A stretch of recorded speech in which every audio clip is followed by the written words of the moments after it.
I gave another talk earlier, which had a slightly bigger audience. I'm a bit disappointed because this is the one I've practiced. So hopefully this should be the better of the two talks, but we'll see. So customer-centric marketing, my name's Sam Parnell, and any of you who've heard this before, I come from probably a marketing and sales background. I'm very old, I'm 52 in a few weeks. So I would say my core driver has been selling. And over the years, I moved into marketing. I saw, marketing being the way to get people to buy more. That seemed an easy fix. And as time's gone on, I then went into a software background. So the last few years for me have really been in digital transformation and change management. So as much as I'm quite obsessed with things like technical debt and people's ability to understand the data inside their businesses, we've spent a long time looking at front end and building lots more technology. Did we need to keep going would be my question. People aren't handling what they've got. So I now spend my time doing that deeper work of making sure that people get purpose out of the work that they do, which leads me to this talk, because we can send all the emails in the world, but as we're discovering, getting people to read them is the more difficult part. So we've all heard of terms like customer journey. I think that's something that people within marketing focus on. And I think when we think about it like that, and we think about the conversation with clients as being more of an ongoing conversation, when we talk about things like influencer marketing and parasocial relations get talked about a lot in that context. People have very deep relationships with their influencer friends. And so if they've got to the stage where they can quite happily buy products from them. I was just saying to someone a minute ago, we have high street shops that have left the high street and gone to industrial estates to sell the same products on TikTok.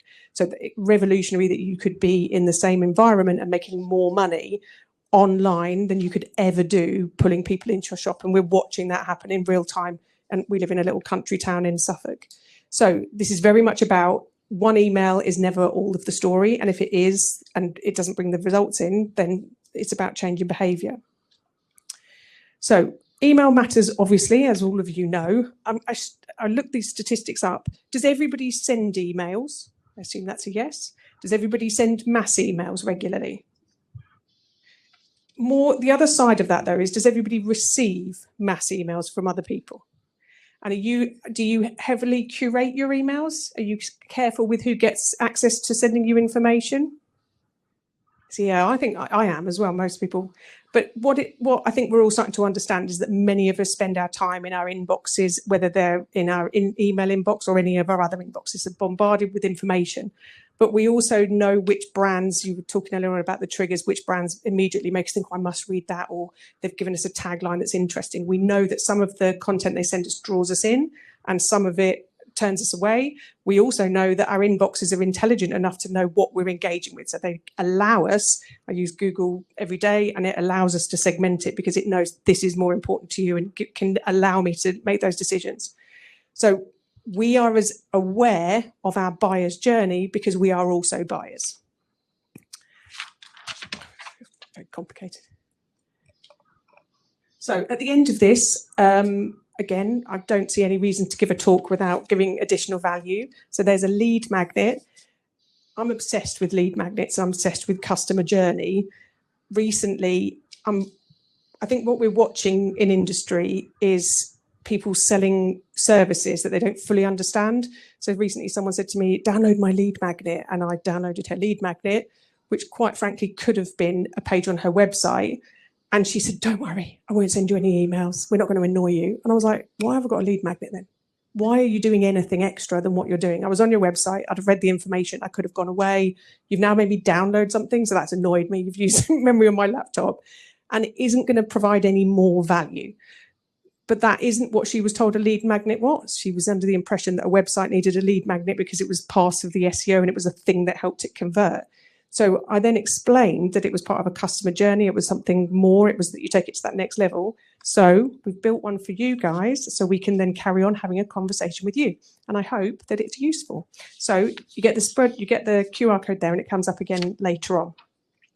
Now, I am, as I said, old, and I'm a big believer in a lot of the things that haven't really changed that much. So many of the things we do, the kind of human-centric part of it is pretty similar. We deliver it in technical terms, and it's why I'm quite enthused by the younger generation. I think their ability to dynamically think about humans and technology is probably why we have such an issue in this country at the moment, because older people, that we used to do things a way and now we do it differently. But if you've only ever learned the new way, that's the way. So we often talk about there being things missing, but there aren't things missing for everybody. They're just using the technology. And so the way they communicate, the fluidity of that communication, I think is really important for us and for us to get to know better. So in terms of taking customers on the journey, I think, I explained in the last talk that I come from an algorithmic background. So SEO is really, it's not just an algorithm that lives on the SERP, on the browser, on the search engine results page. The algorithm is watching behavior in many different instances. So I always used to, again, I don't know, I used to talk about this stuff quite a lot. So Google, for example, doesn't look inside your social media content. The only social media content it ever watched was actually individual tweets. I don't even know if it still does that.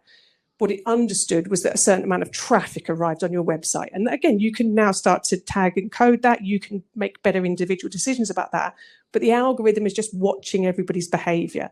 So what you do and how you stimulate activity rewards you way beyond just emails.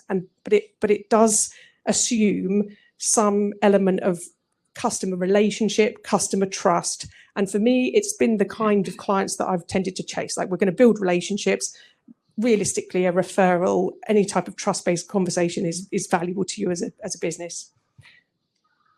So for me, the thing I find is probably the least, I think everything's become a little bit desensitized. This might be because most of the businesses I deal with are in my area, and I come from a very small county, which I think is a huge advantage at the moment, because lots of people, like, we come from Suffolk, so everybody thinks we're related. What better way? Like, basically, you know everybody. So even our worst case scenario is, you know what it is, like, is bad, and you can call it out because you know them. So it's not like a big ambiguous enemy. It's somebody you know. But put that to put that in the other direction, what that means is that humans speak to humans, whether warm or otherwise. There is a connection between them, and they can sense check what they're seeing. And at the moment, I think that's quite difficult for people to be able to tell what's true, what's real. We're looking on them having those human reactions. So it's, how do we change that behavior to make them feel like they're part of our journey? They're used to that from an influencer relationship, that we build tribes. We're talking about messaging, which brings everybody into that relationship. There's no reason why that should stop with your email. And then it becomes part of a campaign. So if a campaign is something that works into email, across broader messaging, out into social media, what we're trying to do is push that to its limits. So one of the things I focus on, if ever I do this inside businesses, I often work with tiny SMEs, and I find mindset is one of the biggest issues. I'll say to people, have you had a job? And they'll be like, yeah, I've just had a job. I've just finished a job. I've set up my own business. And it's like they're waiting for the boss to turn up and tell them what to do. So this product, or this periodic table, was designed to get them to think about what they're doing and really challenge their thought process. Because while you're creative and you believe in your product, sometimes being brave in that context is quite difficult. So the first thing we often tell them to do is think about who they're speaking to. So for us, we've just used Sarah as an example. So in this instance, Sarah is looking to create a saving. That's how you'd always get me. Her blockers are that she's got no time, she's an information overload, and she's looking to build trust with a brand so that she doesn't have to think about anything. She has clear triggers and likes steps, proof, and relevance. So she would like to see that her friends buy this product. Not difficult for you to do now in relation to social media. She wants to understand it in context of the type of language that she uses, etc. So this information can help you to communicate more directly with Sarah. Your emails need to, or the emails that anyone sends, the social media campaign content needs to recognize her pressure points. Otherwise, she's going to quickly tune out. In terms of human-centric marketing, being able to see the person and how they react to it, or see how they react to it, gives you the opportunity to take that next step and go back and think, well, okay, step number 1 didn't work, or we tried a picture and the picture didn't work, or we did this split testing and the picture of the baby worked really well, but the picture of the dog worked less well. You can start to track that information over time. And if you think about Sarah as a segment of your audience, you can start to speak more to her. So this is, has anyone seen this before? From back in the day? Yeah, so we're all, I assume you're not as old as me. So this was a tool, again, I've left all of the original. This is the most up-to-date version, was from 2019, which I don't know when Vines were out, but they were gone by 2019, weren't they? Very well gone. But they're still on there, because I would argue that the term Vine probably counts for portrait short release video. So it's not as if there's any. I've always been someone who's said, don't focus on the platform, focus on the content creation. You make a campaign, you then build short or long form content, you then use videography and photography, because it's a bank of useful information, especially when you think about repurposing it into the future. So this type of, if you completed this entire set for your company, how often would you have to reprint that? Maybe not that often in the entire life cycle of your career in that company. So looking, again, it goes through each individual section. So from a strategy perspective, but giving you that thought process of thinking about, do I do this as a slideshow, a visualization? And this was written, I think, originally in the early 2010s. So this was quite revolutionary in its time. And I think it still stood the test of time. The fact that it had newsjacking, does anyone do newsjacking? You focus on that? Putting it again, we use newsjacking at the beginning of SEO was basically, if I use a term that's very relevant at the moment and I put it in I remember writing a website content about aromatherapy oils and just trying to use the word Beyonce a lot, because I was reasonably confident that was going to work well for me. And that was early doors SEO, just putting like random search terms that you knew were popular into search terms about things that were irrelevant. Okay, I apologise that we started the crazy. But newsjacking is pretty similar. You just, whatever is in the zeitgeist, whatever you think, whatever sort of high attention that you can jump on the back on. So that was in, this is from the early 2010s, and it had in there that kind of content. So focusing on certain areas. This one's my favourite, and I think it is that case of, I think in your talk earlier on, you were talking about the difference between a red door or thinking about that kind of more ethereal language. I think sometimes when you send a lot of emails, keeping it interesting is very difficult. I think, especially if you don't have a wide product range, like talking about, I've often sold SaaS services, like it's difficult to make software sound that sexy after a while. You can go very technical, you can go very lightweight, you can do whiz-bang and promises, but it is essentially, we're going to have to sit down and have a conversation, then we're going to do some boring things until some stuff spits out the end. So the idea of being able to add that extra layer, I think, boost it up for the more boring subjects. But also I think I'm a big fan. I've never worked on like a really cool brand, like Getting Tangoed or something like that. I always thought that those are the marketing meetings that we'd all dream of being, where you get to take it to the edge. So I think that maybe I look at these in a sort of jealous way of like, I'd love to be able to do that. But these ones make a lot more sense. This is a content type. So even now, like you could easily, with it, when it comes to writing content and asking questions, quizzes nowadays move into questionnaires. Any customer data that you've got that can help you to ask better questions, write better blogs, cross-pollinate with other people's blogs, etc. All of this, we've just launched our glossary, for example. So from an SEO perspective, I've seen glossaries work some real magic over time, because people think about keywords as being keywords, when in reality, a keyword could be form X5432. If everybody needs to fill that form in to apply for building regulations and you're the guy who does that work, you could write the blogs about that content and get really good long tail value from that. So I think taking it that bit further and making sure that you've covered everything, you can write the pieces about experiments. And it's that amount of push that gets you the niche content around the edges. The real niche is always going to be king in content. So I think that's where we found it in the past. It's been valuable. I love things like GIFs. I think, again, if it's built into a brand in the right way in blogging, it can be one of those things that makes it more interesting, that style of writing. So, I mean, that Hive-based, anything, all of these I still use. There's none of those that I wouldn't think are relevant opportunities. And from an algorithm perspective, again, I think it's different per brand, but trigger titles like 10 top ways, etc., still outperform the more long form written content. So I think it depends where you're sitting in it, but each one of those is valuable. Metrics, realistically, this is the one I think is going to change the most. This is the bit I think we're all looking at for the future. Not for 1 second that page views isn't relevant, but there are so many different platforms. There are so many ways to read this information, and time on site on your email, where the email lives, etc. All of these things are things that you should be tracking and think. But if there was one section that I think is slightly out of date, I think it's this one.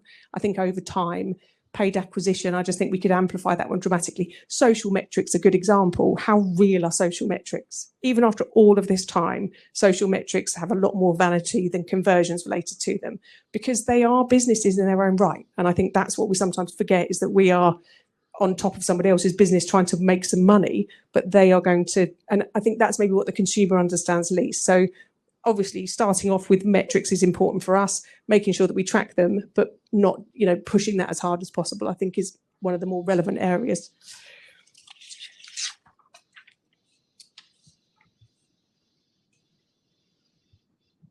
So one of the reasons we sell CRM, and I come from a CMS, content management system. I mentioned in my previous talk, all software does all things now. There aren't, a lot of CRMs have a front end offer inside. But I think when it comes to being able to offer the extra functionality and automation, and particularly for us when we work with CRM a lot of the time, any email cadence, any content outreach at all, if we can measure it coming back and its effectiveness, it allows us to take that narrative a little bit further. It allows us to see what people are responding to, and how we give them the next layer of the story to get them towards buying our product. The last talk, you see, I literally was fine. No, but I'm going slower than I did last time, which has blown me completely. So tracking sales, at the end of the day, the most important part of this is conversions. And I think when nowadays, as I say, my reach in terms of speaking to different customers about how they sell sits way beyond email. But I do think that I'm a big fan of doing the least amount of work possible. So the other side of it is how much sort of repeatable content. So if you create something that sits in email, how does it transfer over to TikTok, to social media, to Facebook? How does it convert? Because trying to create the right amount of curiosity with the right amount of urgency, and also understanding what that means. You can make people curious and get them to click and get them to read the story or do the download. But if you can't get them over the line to pay the money, that's not really going to be particularly valuable. You might be able to sell your products. Again, it's not uncommon. I think I've got one young lad I've been working with, I've got him to triple his prices and he's still making money, because sometimes the ability to be able to get somebody in because the prices are cheaper is an easier way to do it.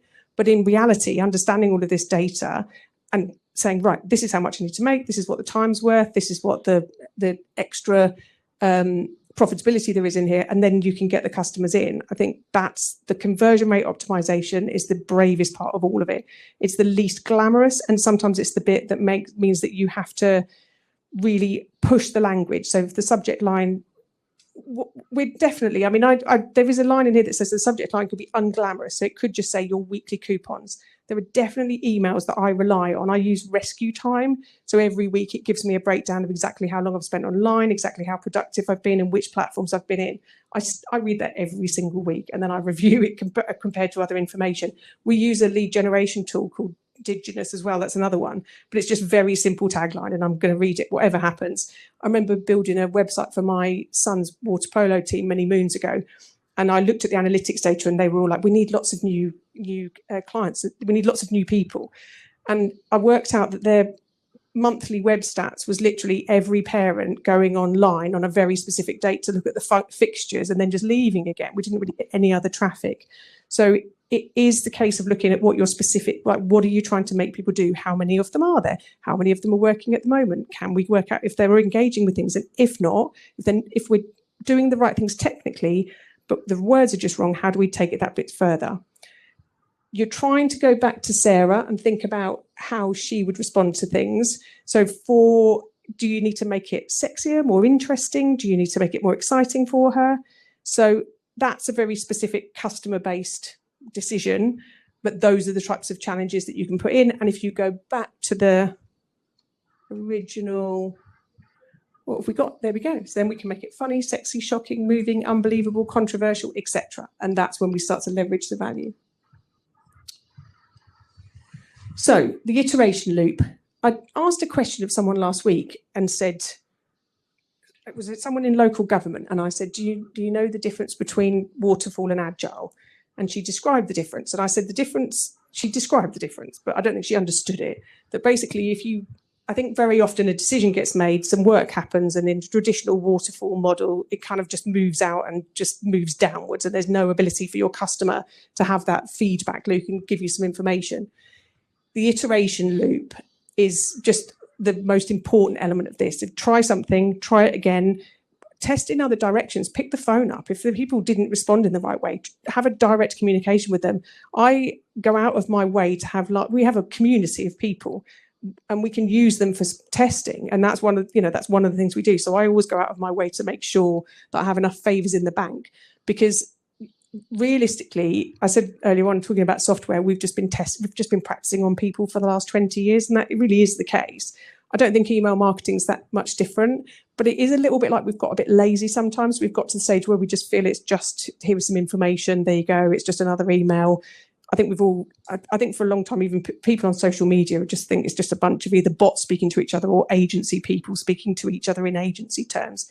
And there's no point in that, realistically, if you want to sell. So the iteration loop of being able to test a hypothesis, push it as far as possible, speak to your client, see what's working, questionnaires, ask questions. People, the sales relationship with people who are answering questions and feel that they're embedded in the brand.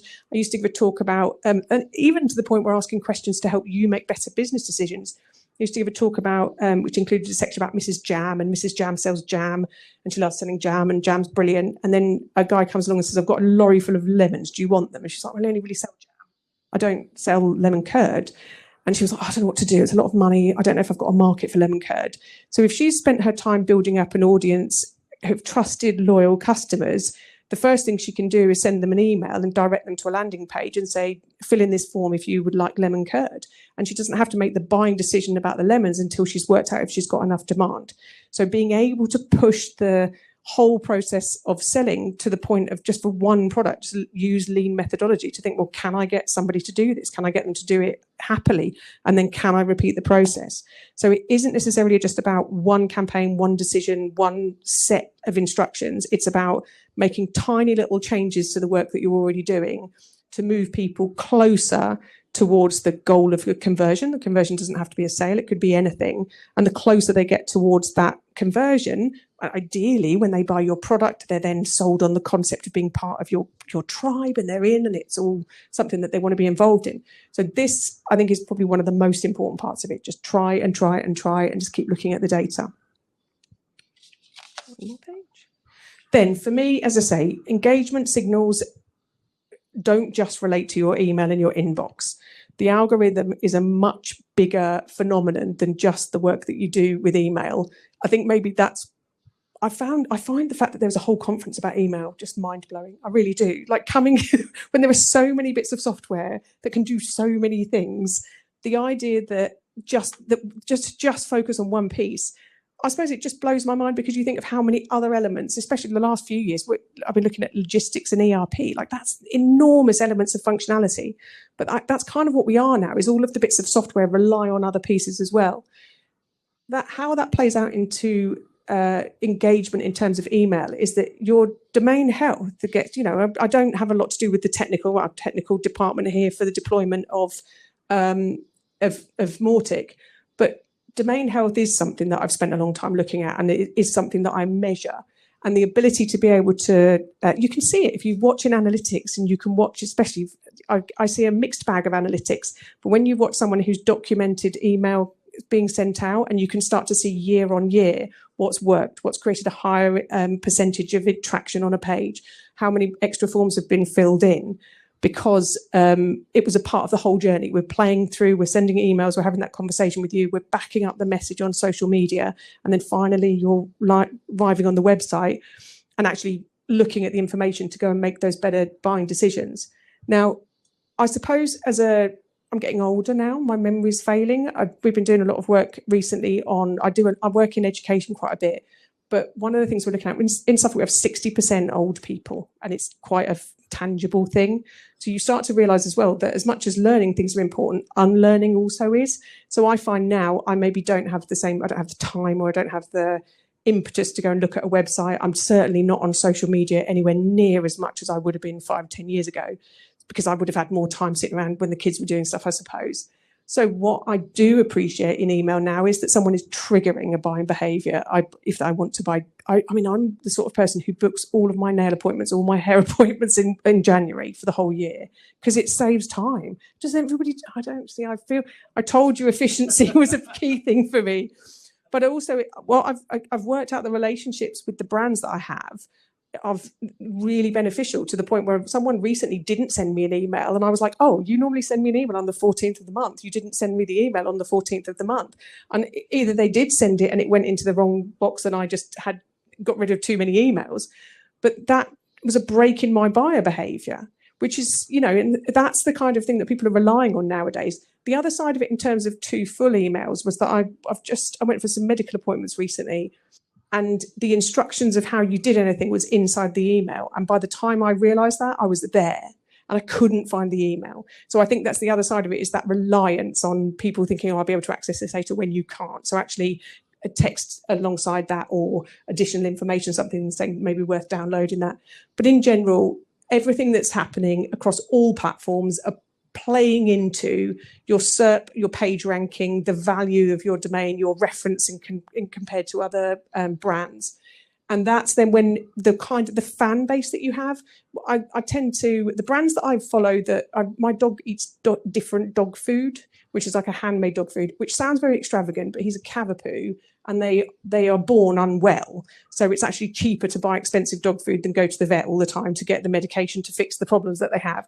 And it's worked perfectly for us. But you can imagine a brand that makes kind of like, I don't know, chicken and nettle soup sort of stuff for them, all this, that and the other. They've got quite a ferociously strong audience, and we really advocate for this brand. So on every level, on every touch point, when they send us emails, they ask us for reviews, they ask us for referrals, it is just a sort of slow, it's always got a dog in it. Like, who's not going to sell something if you've got a picture of a beautiful spaniel who's, the head of bones in their company? So it's that type of thing. You're really looking at, how do we build this brand, build this vibe around this brand in a way that creates stronger domain authority? Because when the search for dog food happens, and I suspect that's quite a competitive search term, we want to be known as that outlier brand. And the more Google can see that we are a trusted brand, trusted by people, the higher page rank we'll get. It really is as simple as that. So I'm 3 minutes early, as usual. Well, not as usual at all, actually. So this lead magnet, I'm calling it, but it is it's a guide, a blueprint for braver marketing. And it essentially, I've written it, it's a bit of a hybrid document. I gave it to some people who were less technical, who said it was very overwhelming. And I think you'll all look at the smart documents and say that's underwhelming. But I think these types of things are difficult, because what you're really trying to do is stimulate activity. You want to learn how to be a better marketer. And the only way you can learn to be a better marketer is by being a better marketer.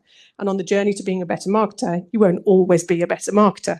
So we've all pushed the button and had the little MailChimp high five and then thought, fuck. That's it. And then had the inevitable. I did it recently, actually, in a mass email through Gmail. And I sent it, and then it had dear sender. But then isn't there that almost that secondary game where you're like, oh, hi guys, guess what I did? Aren't I an idiot? And then I posted that on social media as well. So there's always a way to get traction out of this stuff. Hopefully the guide is useful though, and I've put everything in it. And I do stand by a lot that's been said today around some of the older tools are very good. And I don't think the younger generation are writing enough of these things. So if anyone fancies writing the modern day version of what the SEO periodic table would, that would be my challenge. That I think any type of framework that can help people to do any type of work better is very valuable. And I think that's what our generation were renowned for doing, and we need newer, younger versions of it. So I've been Sam Parnell. Any questions? Okay, later. Thanks, Sam. I just looked online, but first for the room, any questions from inside the audience? No, because I have one. Go then. You showed the periodic table, and you talked a lot about its influence on SEO and stuff like that. Yeah. Do you already see how this could change in terms of people using more and more answer engines, so LLM or ChatGPT, Perplexity or whatever? Because I heard basically that people say, yeah, instead of a glossary, you should do a Q&A or FAQ, because this format, people ask these things a question and these things answer, is better for the LLMs. Do you have any idea on that? Yeah. So is everybody seeing their analytics data is showing when? So we've got exactly that enable. One of the guys at work said, "Oh, we won't need websites soon. We've got AI." And I thought, "Oh, that's interesting." So I spoke to the lady in our marketing department who's here today, and we have searches inside ChatGTP that are leveraging for us. So yes, the more everything that applied for search engine optimization. The search engine everybody thinks is Google, but YouTube was the second biggest search engine, and I suspect now, well, that back in the day, your AI products, AI tooling will send as many searches, but you can see that data in analytics as well. So it's all at the algorithm in terms of having the correct search terms. Again, you've got to consider, like, having a page full of content is useful, but someone did a thing earlier on, like how I always used to describe building a web page is it's a bit like a tabloid newspaper.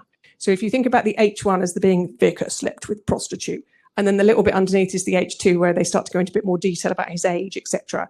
And then you look at the bit underneath, which is a final sort of like, oh, you probably should read this. And then all of the terminology throughout it.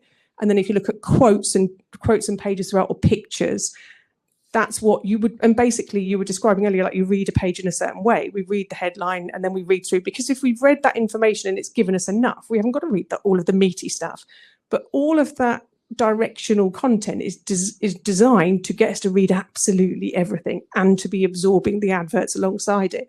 So there's no difference. We're just feeding other large language models, but the SERP was an original algorithm. So, and I think that's really important when we're trying to teach people stuff, that it's not revolutionary, it's just consistency. Marketing across the board, the more you do right, the more you will be rewarded for doing things right. And I think sometimes people go too far in terms of, and that's the focus on the technology. But if you want people to do things, you want people to take action. Thanks a lot. Any questions? Else I would. God, ask me a hard question. I'm joking. I would. Was that useful? Was that useful? Yeah. You sure? You'd always say yes. You're lovely. Well, not that everybody else is saying. No, but it was lovely and it was really useful, and I got to remember the periodic table. Yeah. I've seen it years ago, but haven't thought about it. Yeah. So that was great. It was always one for me. I'm a bit of a visual. I like a visual trigger, so I would work through a campaign. Did anyone ever buy the pip decks recently? Yes. Did you use those as well? See, we are clearly the same type of people. If you haven't seen it, pip decks, speaker stack, and there's a workshop, so basically it helps you with storytelling. It's like this, but it takes you down a really fanciful kind of like, imagine a dragon came in and stole your product. So it's the really advanced version of this. Yeah. And maybe it's because we get easily bored with saying the same thing over and over again. If you look at pip decks, yeah, and if you look at pip decks on social media, you will see really good marketing, not too overdone, not too little, but you will find them in your feed again, and they will find a way to trigger you to buy them. And these decks are beautiful. I have 3 of those decks at home. They are not cheap. I admit that. The physical decks are not cheap, but just having them in my room and watching them and taking them into the hands. These are cards that help you basically create better storytelling, for example. The storyteller deck is really, really great, or create better workshops. And I don't know, they have now 10 or so products. Oh, loads of them, yeah. But it's the philosophy. I think the guy who wrote them has a similar mindset to this, is just take it that bit further. If you can be more creative in the storytelling. And he really does go into fantasy land. But when I look at a younger generation, I think that is what people do now. We were talking the other day about how we're all in our own little echo chamber. When I was young, if one thing happened in the news, everybody knew about it. But that's not the case now. People do their own thing. So it's to try and add that little extra dynamism to pull them in, keeps them. Yeah, and they are great from a content, just the last thing, they are great from a content marketing perspective because they have all their content online. You can read everything, at least in the storyteller deck. You can read everything on their blog, but people still buy the deck, the physical deck, the PDF, and the videos and the courses explaining that. And that's the real added value why people buy that. And then they have great marketing on top based on their content, and the newsletter was great. And in the end it sold me. So yeah, if you want an example of good marketing, I think they make a lot of things right. No way affiliated with them. I'm just a happy customer. Hang on, we'll just call the referral scheme, referral QR code up. But well, thank you very much, everybody. That's it. Thanks. Bye. We are the Mautic community, open hearts and unity.